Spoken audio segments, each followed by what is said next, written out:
રાજકોટ જિલ્લાના ઉપલેટામાં રામનવમીની ભવ્ય રીતે શોભાયાત્રા સાથે ઉજવણી કરવામાં આવી હતી। સમગ્ર દેશમાં ભગવાન શ્રી રામનો જન્મદિવસ એટલે કે રામનવમીનો પાવન પવિત્ર હોય ત્યારે ભક્તોમાં અનેરો ઉત્સાહ અને ઉમંગ જોવા મળે છે। ધાર્મિક સ્થળો કે મંદિરોમાં ધાર્મિક કાર્યક્રમો યોજાય છે, ત્યારે ઉપલેટાના હિન્દુ સંગઠનો અને સંતો, મહંતો અને ભક્તોમાં ભારે ઉત્સાહ અને ઉમંગ જોવા મળે છે। ત્યારે ત્રિલોકનાથ મહાદેવ મંદિર ખાતેથી વિવિધ વિસ્તારોમાં અલગ અલગ પ્રકારના ફ્રૂટ શોની વિશાળ શોભાયાત્રા નીકળી હતી। વિવિધ વિસ્તારોમાં શોભાયાત્રાનો હિન્દુ સમાજ તેમજ મુસ્લિમ સમાજ દ્વારા ફુલહાર કરીને મીઠું મોં કરાવીને ભવ્ય સ્વાગત કરવામાં આવ્યું। ઉપલેટામાં રામનવમીનો પવિત્ર પર્વ એકતાનું પ્રતીક બની ગયો છે, ત્યારે ભાઈચારો જોવા મળેલ છે। ઉપલેટાના વિવિધ વિસ્તારોમાં શોભાયાત્રા નીકળીને ફરી રામ મંદિર ખાતે પૂર્ણ શોભાયાત્રા થઈ હતી। રામ મંદિર ખાતે ધાર્મિક કાર્યક્રમો યોજાયા બાદ આ મહાઆરતી અને રામ ભગવાનના દર્શન કરી લોકોએ ધન્યતા અનુભવી હતી। ઉપલેટાના વિવિધ સંસ્થાઓ અને સંગઠનો અને સંતો, મહંતો અને હિન્દુ ધર્મના લોકોમાં અનેરો આનંદ અને ઉત્સાહ જોવા મળ્યો છે।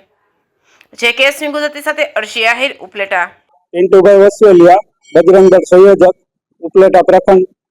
રામ જન્મોત્સવની યાત્રા ત્રિલોકનાથ મંદિરેથી પ્રારંભ કરેલી અમે ત્યાંથી બાપુના બાબલા ચોક, સોની બજાર અને બડા બજરંગ મંદિરે છેલ્લે મહાઆરતી કરેલી અમે।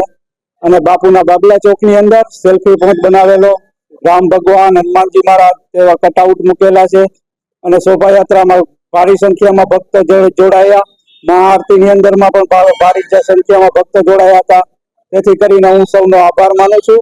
ઉપલેટા પ્રખંડમાંથી હું સૌનો આભાર માનું છું। પોલીસ તંત્ર સર્વે અમારી સાથે રહી અને ખૂબ સારી સેવા બજાવી છે, તેથી હું પોલીસ તંત્રનો પણ આભાર માનું છું।